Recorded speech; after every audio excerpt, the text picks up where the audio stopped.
good, everybody? Welcome to the Pull-Up Show. I'm your host, Mr. BJ Matthews, a.k.a. B Jizzle. Before we get started, follow us on the YouTube page, the Pull-Up Basketball Podcast. Like, share, subscribe. All of our YouTube videos. Hit that like button. Y'all come in here. Hit the share, subscribe. Hit that Cash App, $SlickRick1990, $SlickRick1990 is our Cash App. We're going to get started, man. I apologize. I'm driving right now, y'all. My laptop's actually getting worked on, so I will be having my laptop, should be by tomorrow, and we'll get right back to the lives and all that good stuff. But no major news has dropped as far as the signings outside of the Brook Lopez deal, which I was thinking about doing a video, but then again, I'm like, you know what? I'll probably just do a recording today on that. But, I got it on my phone, so I'm doing it while I'm driving, making a few errands, making a few runs, so y'all can just ride with me in the car. So, what did we do? Last week? We had a live, I believe we had a live last week. So, I want to get to this newest news about what has been reported on Monday, that the Clippers are a team that a player who has a familiar face with the organization has a chance of coming over to the team. A player that has, many accolades, playoff appearances and, statistics and numbers and accolades and accomplishments, stuff like that. According to reports that was dropped on Monday, which has been all through Twitter, the person that we're going to be talking about is no other than Chris Paul. All right, Chris Paul has been reported, according to Chris Haynes, that he will be looked at as the Clippers are one of the teams he's looking at to be his final destination for his career. So when this news dropped Monday, I wasn't surprised as far as, the Clippers being a team of interest, but I'm also looking at things like how, all these players are getting signed. If y'all ain't realize, all these players are getting signed one after another. And, you just kind of think, okay, well, if the Clippers are a team he wants to go to, why is he signed with the team yet? Well, also report was not just the Clippers, but also the Phoenix Suns are another team looking to possibly sign him, which, all in all, if y'all don't know, Chris Paul wants to come to a team where he's having to be close to home, right? He wants to be close to home. You don't want to be away from home. You don't want to, play outside. He played in San Antonio last year, obviously, for 1 year. Signed a 1 year deal with playing with Victor Wembanyama. And,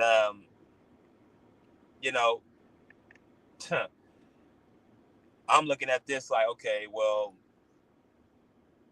why would he sign with the Spurs? Well, that was kind of something he said, a media day last year. He said he wanted to play somewhere he was going to get a chance to hoop.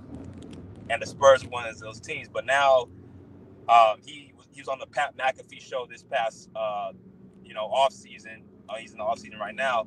And he said he wants to, finish his career close to his family. So Chris Haynes reported and broke the news that the Phoenix Suns and Los Angeles Clippers are options for the free agent Chris Paul, the top options. Now, his family still resides in LA. From what I know, his family still resides in LA. And also, let me also bring this up to a lot of people. And as y'all come here, smash that like button. A lot of players come home, they like to be close to their family, man. When you're a basketball player, when you're in the NBA, you tend to, be away from your family quite a bit. You don't get a chance to really have have like a social life. You're on the road a lot for like 5, 6, 7 months at a time if you make the playoffs. And you get a chance to see your family here and there. Pretty much your teammates become your family. The staff becomes your family.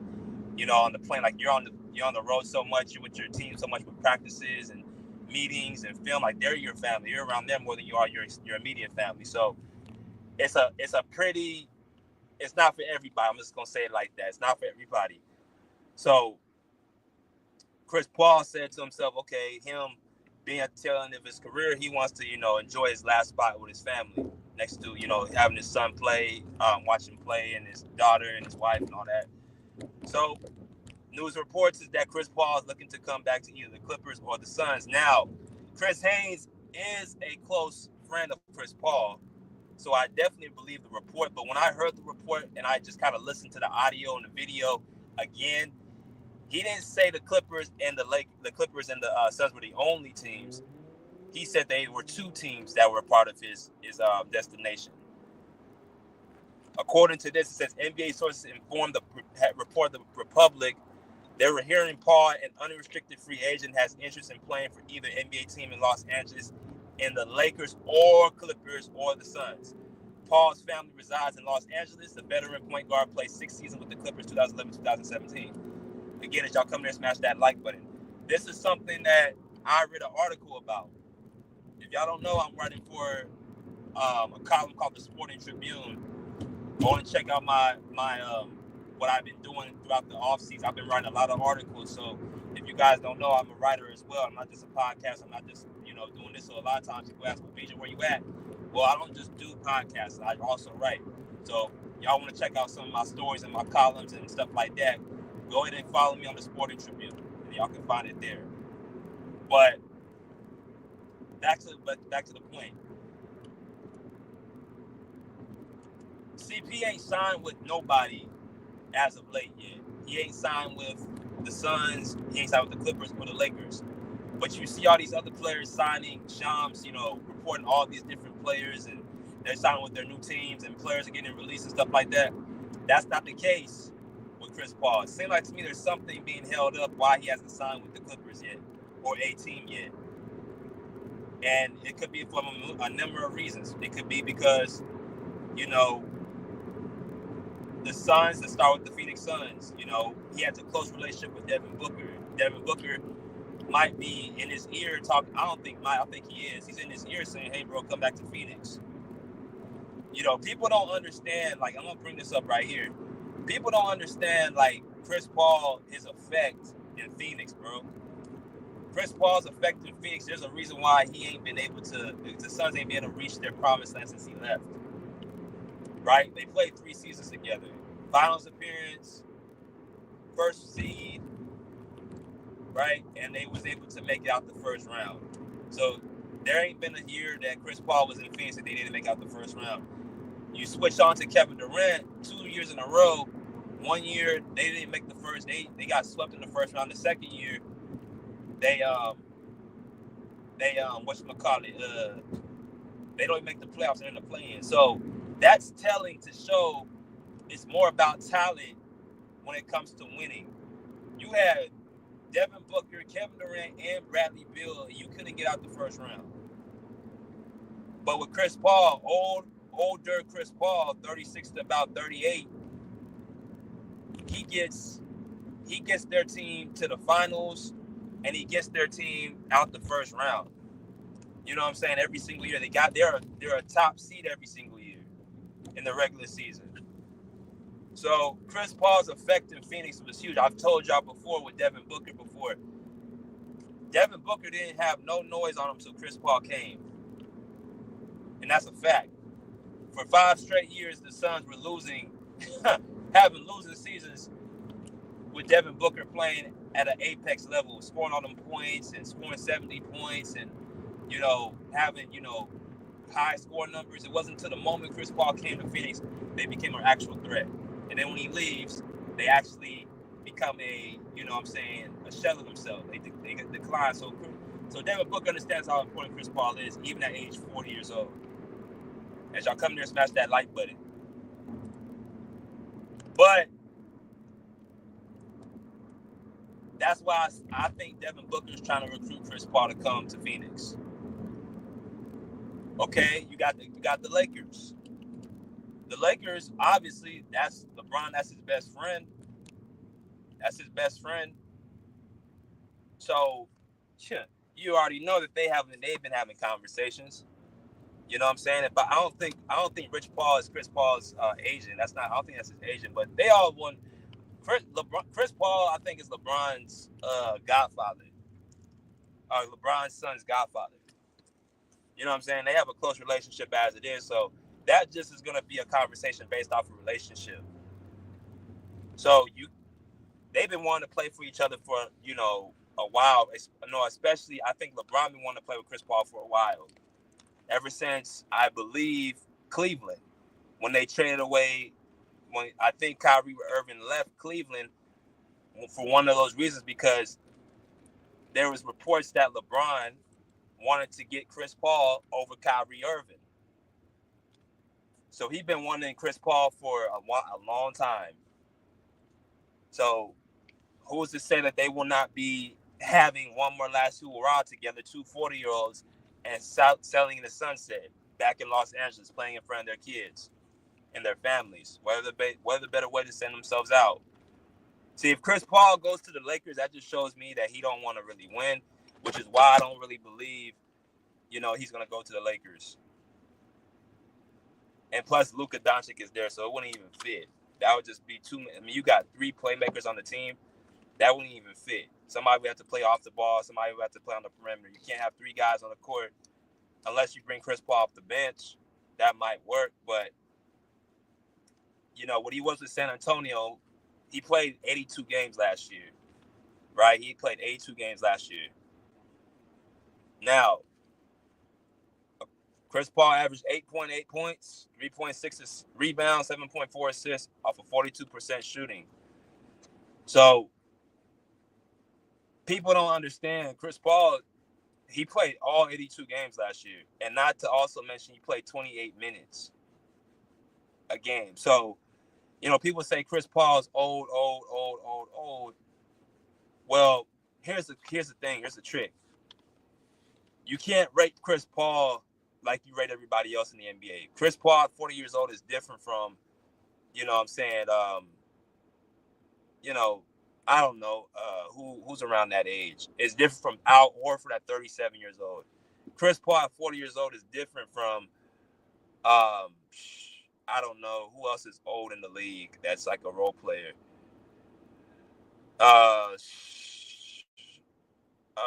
Jeff Green at 36 years old. It's a difference between Chris Paul and guys who are role players at 40 years old. So these numbers right here, as well as his availability and him playing, you can't grade and say, well, he's just an old player, he's no good. Like I mentioned before, every single team Chris Paul has went to, he elevates their team. He elevates every single team that he has went to. Since he's been in the league, really, he's been on 6 teams: the Pelicans, the Clippers, the Rockets, the Thunder, the Suns, the Warriors, and the Spurs. The only team he didn't really have much of an effect on because he was coming off the bench was the Warriors. But in reality, he kind of did, because Brandon Pozinski had a lot of upside playing right by Chris Paul. So with Chris Paul, you're gonna be guaranteed 2 things. One, when he gets to your team, he's gonna automatically elevate the players and the team around. You're gonna become a better regular season team. You're gonna become a better playoff team. That's what's gonna happen. And when he leaves, you're gonna see the effect, and your team is gonna drop. I'll allow the Phoenix Suns, I'll allow the Los Angeles Clippers and Lob City, I'll allow the New Orleans Pelicans. You know what I'm saying? When he first came to the New Orleans Pelicans, he got them to the second round. I don't know if y'all remember this. They won 7 games in the second round with the San Antonio Spurs, and since then, they have not been anywhere close near that. And that was back in 2011? We don't know. That was like back in 2009 or 2010, one of the two. No, 2008. I'm sorry, 2008. They were never that close again. They haven't been that close in over 17 seasons. The Pelicans have not been that close since Chris Paul left that team. He goes to the Clippers. They get to multiple playoffs, and I think one year was close to being a first seed. That's another thing. Every time Chris Paul's on a team, they're going to be a top-rated seed in going into the playoffs. He was a 3rd seed with the Clippers. He was a 3rd seed with the Pelicans. He was a 1st and 2nd seed team with the Suns. He was a 5th seed with the Thunder, a young Thunder team. Right? When you give him control as the point guard, and when he was mixed in with the youth, your team is going to be a good regular season team. He elevates players. He elevated Blake Griffin. He elevated DeAndre Jordan. He elevated Devin Booker, right? He elevated You know what I'm saying? Even the Thunder with SGA. You know, people talk about SGA now. I mean, shit. That one season, when the Thunder went 7 games with the Rockets in the bubble, Chris Paul was the leading player. And then when he leaves the Thunder, they go into the lottery for 3 straight years. That's why I don't give SGA a pass when I hear all this stuff about, oh, he didn't have this, he didn't have that. When the year Chris Paul was there, before it was SGA's team primarily by himself, he had that team as the 5th seed in 2020. And even with the Spurs last year, the Spurs are going to take a leap up since Chris Paul left the team. And the Spurs were going through a lot last year. You know, first off, of course, you know, Greg Popovich, head coach Pop, going through his, you know, situation. You know, he wasn't able to attend games. He left the Chris Paul to pretty much be the leader of the team. That's part of the reason why I believe Chris Paul played 82 games. If you want me to be completely honest, why I think he played 82 games is because he was trying to basically be there for Popovich. That's what I personally believe. And that's showing to me that's a sense of loyalty and respect. So, you know, when they ask, well, can Chris Paul help the Clippers?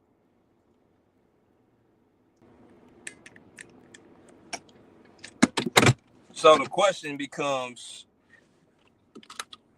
can Chris Paul help the Clippers out? Even at the age of 40 years old. So here's the deal. I was not a Chris Paul fan for a while because I thought he was dirty. I thought he was, you know, a player that, you know, was a hater. I did not like how, you know, he got away with certain things and calls all the time. And, you know what I'm saying? Like, I did not like how he would, you know, do his little tactics to get what he wanted. I was not a fan of Chris Paul whatsoever. You know what I'm saying? Ever since really since not even the 2021, even before that, he was just a person I've been watching for, you know, since the start of his career. You know what I'm saying? Back at Wake Forest, like he had purposely hit, and I don't know if y'all remember this, going back a little bit, back in y'all era, like back past y'all era, I think in 2004, he had punched a player in the nuts on purpose and try to get the ball. Like, you know what I mean? Like, little stuff like that he would do.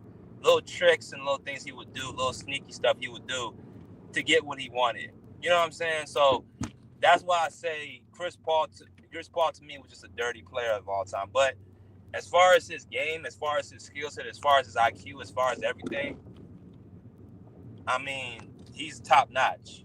He knows how to properly set up players. He knows how to run an offense. He knows how to set an identity for a team. He elevates your team. And then when he leaves, your team tends to deflate. That is something that you cannot take from him. We've seen it time and time again.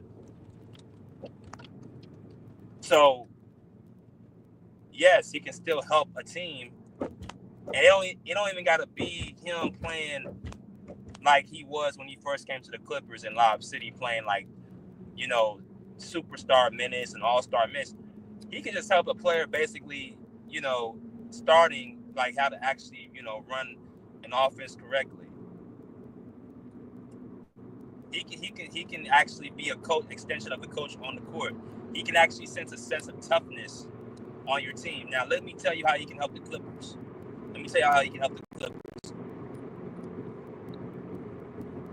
One, he can help the Clippers because, to me, Kawhi Leonard, like I've told y'all before, Kawhi Leonard, the point guard we have, Kawhi Leonard does not fit with James Harden. He does not fit with him. Why is that? Because James Harden's idea of being a point guard is him having control of the offense, him controlling the basketball, him dictating who gets the ball, and then him throwing the ball at somebody at the last minute and expecting somebody to make something happen. Whether that be a corner three-point shot, whether it be, you know, 1 or 2 passes and then a shot, there's no offensive fluidity, none of that stuff. There's nothing on the court showing when James Harden's run that offense. He has a high assist total, but he also has an equally as high turnover ratio. The assist turnover ratio shows he is not a very intelligent point guard.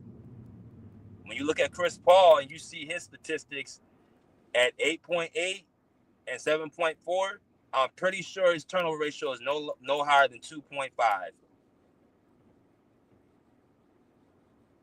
That shows that you can run an offense correctly. His field goal percentage shooting is 42%. That's one of his lowest. He's always shooting around 45 and up. But, of course, he's older. Of course, he's not able to get the same, easier shots as he did once before. I mean, he's always been small, but it's like, when you are subjugated to shoot a lot of more tougher shots and you don't have the athletic ability you once had, that's one thing you can tell he did lose, was athletic ability. You know what I'm saying? But he's still effective on the court. So now he uses his IQ and his smarts, which he's always had, to destroy teams. He kind of somewhat lost it in Phoenix, but y'all saw what he did in Phoenix. I think there was one year, that first year in Phoenix, he was an MVP candidate. So you can't look at his athleticism and say he lost, or he can't play no more. If Kawhi Leonard with Chris Paul as his point guard, you guys will see a different Kawhi Leonard. I mean, he's already good. He's already great right now, but Chris Paul will make the game easier for Kawhi Leonard. James Harden will make the game easier for Kawhi Leonard. He makes the game easier for Viska Zubac, and even that's a stretch, because even teams will figure that pick and roll out. Chris Paul's pick and roll is more effective than James Harden's pick and roll. Chris Paul's ball movement is more effective than James Harden's ball movement. Chris Paul able to get his teammates involved is more effective than James Harden get his team involved. James Harden's more talented than Chris Paul. He's bigger, stronger, better three-point shooter, more athletic.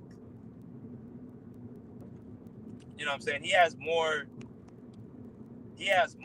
gifts, but Chris Paul has gifts, but he also is super intelligent. I don't need my point guard averaging 20-something points a game.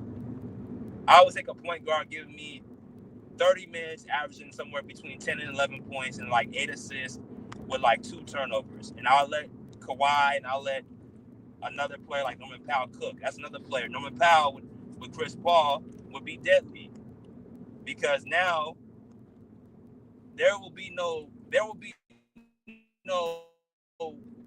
confusion on who is going to get the majority more shots. So Chris Paul does that for the team. James Harden does not do that. So that's one thing he would help the Clippers with. Number 2, the Clippers have no toughness. Well, they have a lack of toughness on their team on that starting court. I'm talking about vocal leadership. They have a lack of leadership. There's no leader on the team.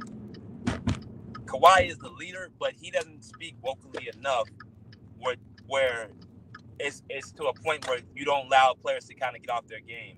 Chris Paul is one of the type of players, man. And this goes, like I told y'all, just look at the product when it happens. When he plays and when he has his teams as top 2, top 3 seeds in the playoff, there's a reason for that.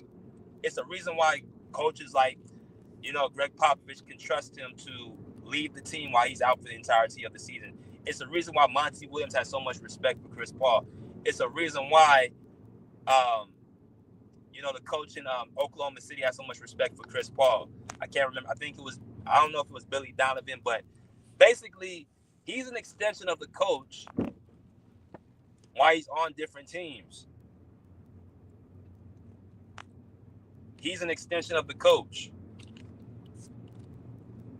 Houston, he was an extension of the coach. But the issue is that James Harden, and this is why I hope this is another reason why I don't know if Chris Paul is so eager to come to the Clippers. James Harden was on the Houston Rockets, and I personally believe he's the reason. He's a big reason why Chris Paul got off that team, even though he had more success with Chris Paul than without, which tells me that James Harden is not eager to win unless it's done his way. Chris Paul comes off to me as a player. See Chris Paul ever quitting. If he loses a playoff series, he just got beat. He just got outbeat. He just got outbeat by a better player.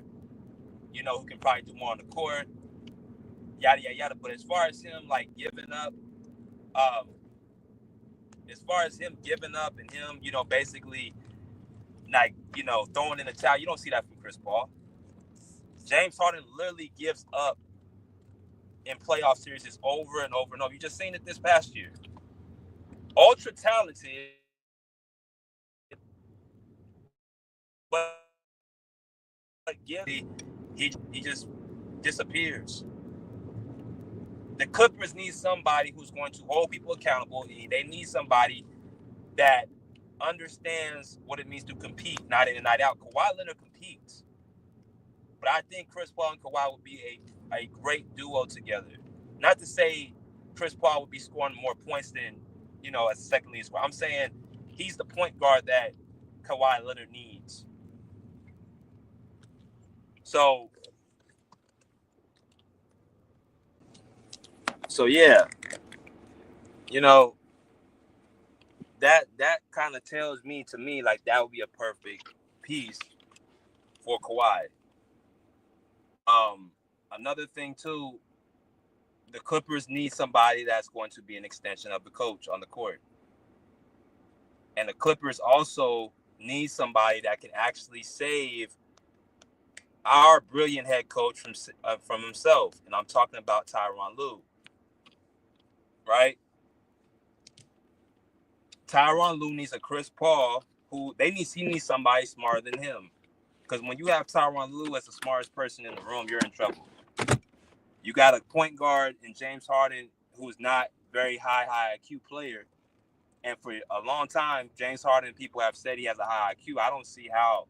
He may have a high IQ when it comes to drawing fouls and manipulating, defenses and stuff. That equates to having a high IQ. But, when he's not able to run an offense and make players better outside of, pick and roll and lob threats and stuff like that, that's where I draw the line. Like, you don't really elevate nobody's teams like you do with, like Chris Paul does. I mean, every team outside of Houston, really, there's not been a team he's really like elevated into a better situation.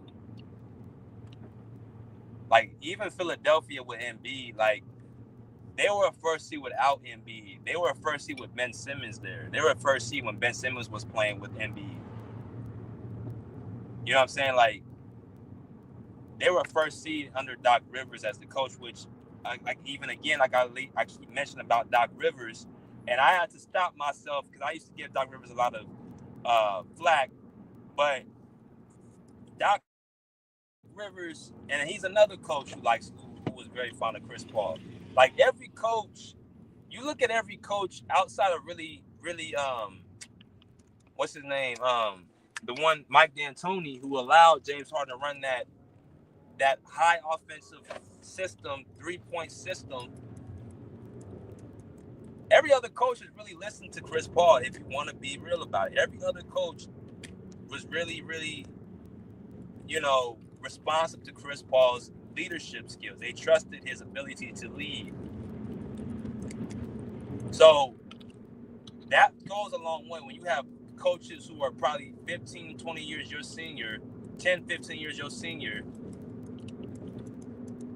telling you, hey, go ahead, you can run the team the way you want to run the team. I trust you.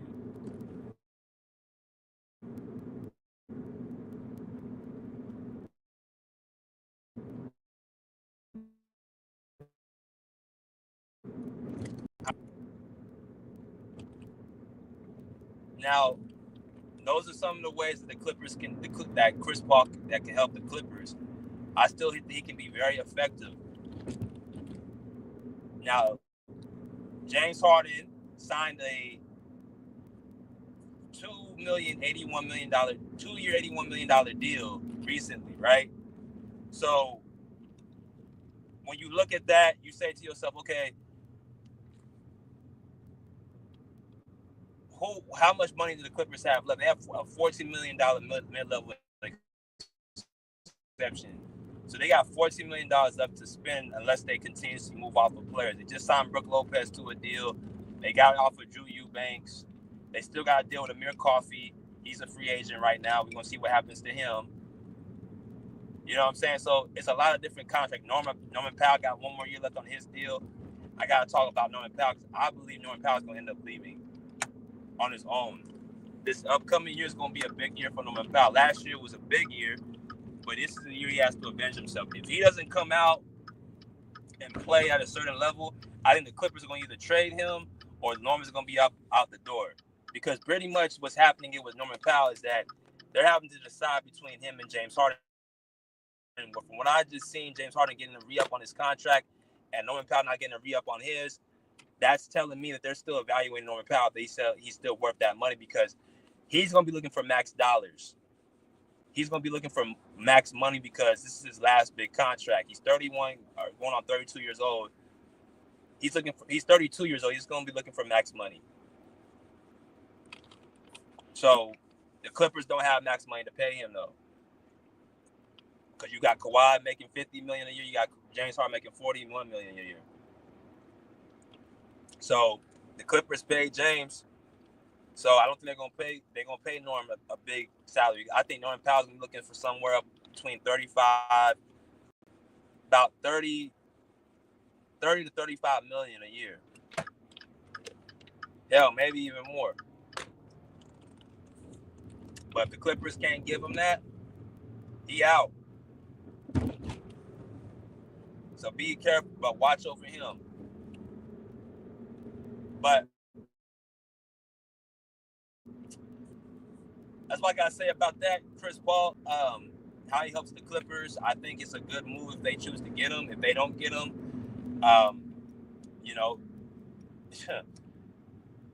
once again, there's no other. I don't know how else the Clippers gonna get better. I mean, they don't have a second star. They got a backup center in Brook Lopez, which is good. They don't have a power forward, so they got 3 different problems still. So we'll see what happens until next time. Pull up, chat.